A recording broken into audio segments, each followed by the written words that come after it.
Hello everyone, here is Neetu Singh, Assistant Professor of Indraprastha Law College. In this lecture, we are going to discuss the kinds of the administration of justice. So let's start with today's lecture. So, kinds of administration of justice. Before starting this, we must know what is the need of the administration of justice and what is the necessity of administration of justice. So administration of justice क्यों important है? For uniformity, to live together. अगर हमें साथ रहना है तो uniformity होनी चाहिए.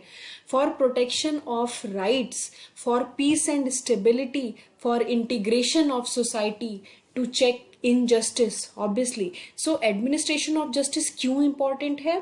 एक साथ रहना है तो हमें यूनिफॉर्मिटी चाहिए और प्रोटेक्शन ऑफ राइट चाहिए, पीस और स्टेबिलिटी चाहिए, हमारे राइट्स को प्रोटेक्शन चाहिए, इनजस्टिस को रोकना है, for smooth running of state, to avoid lawlessness, to promote equity, to ensure rule of law and so on. तो ये सारे ऑब्जेक्ट हैं जिसके लिए हमें एडमिनिस्ट्रेशन ऑफ जस्टिस की रिक्वायरमेंट होती है.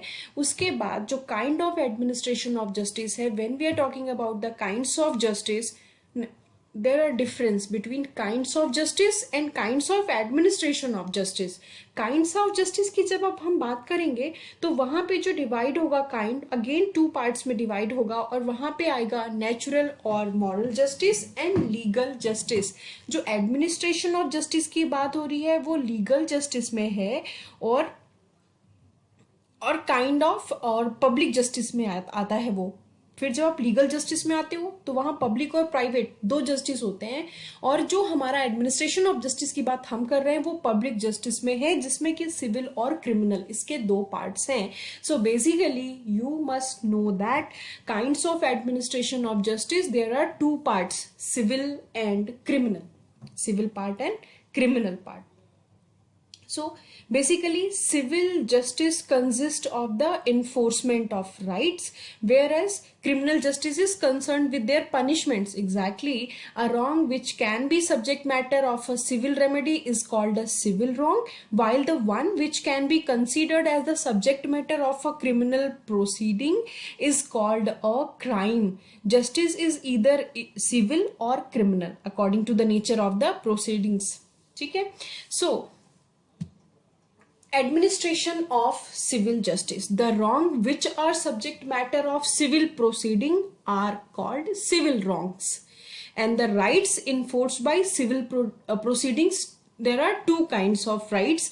First one is primary and second one is sanctioning or remedial rights. Primary rights कौन से हैं? Primary rights are those rights which exist as such and do not have their source in some wrong. Exactly.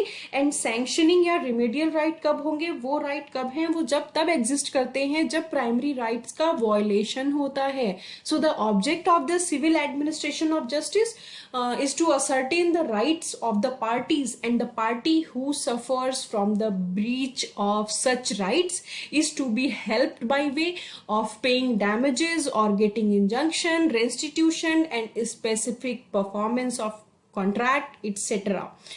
So basically when we are talking about the civil administration of civil justice, तो यहाँ पर जब आप आओगे तो जो subject matter होगा वो सिविल प्रोसीडिंग का होगा और सिविल रॉन्ग होगा. और यहाँ पर टू टाइप्स ऑफ राइट्स होंगे, primary and sanctioning. Primary sanctioning या रेमेडियल राइट्स कब निकलते हैं? जब प्राइमरी राइट्स का वॉयलेशन होता है. Again, administration of criminal justice. So basically the object of the administration of criminal justice is to determine the crime of a person who is charged with the doing of an offense, and the criminal court, after proving that the offender is guilty of the offense charged, awards him the punishment of fine, imprisonment, कुछ भी हो सकता है, as prescribed by criminal law. जो हमारी criminal law prescribe करेगी उससे जो कुछ भी decide होगा वो उसे punishment दी जाएगी. And a convicted person is awarded with physical pain. Thus the main purpose of the criminal justice is to punish the wrong doer. अभी थियरी, अब पनिशमेंट की बात हो गई यहाँ पे, ठीक है। अब जब पनिशमेंट फिजिकल हो रहा है ना, तो उसमें बहुत सारी थियरीज एप्लीकेबल होती हैं। ऑब्वियसली आप किसी की बॉडी को पनिश कर रहे हैं, उसे हार्म कर रहे हैं, तो यहाँ पे क्लैरिफिकेशन होना मीन्स जस्टिफिकेशन होना बहुत जरूरी है। तो यहाँ पे थियरीज ऑफ पनिशमेंट्स कई सारी निकल करके आएंगी। थियरीज ऑफ पनिशमेंट जब आप देखोगे, ये आपने क्रिमिनोलॉजी या पेनोलॉजी में भी देखा होगा।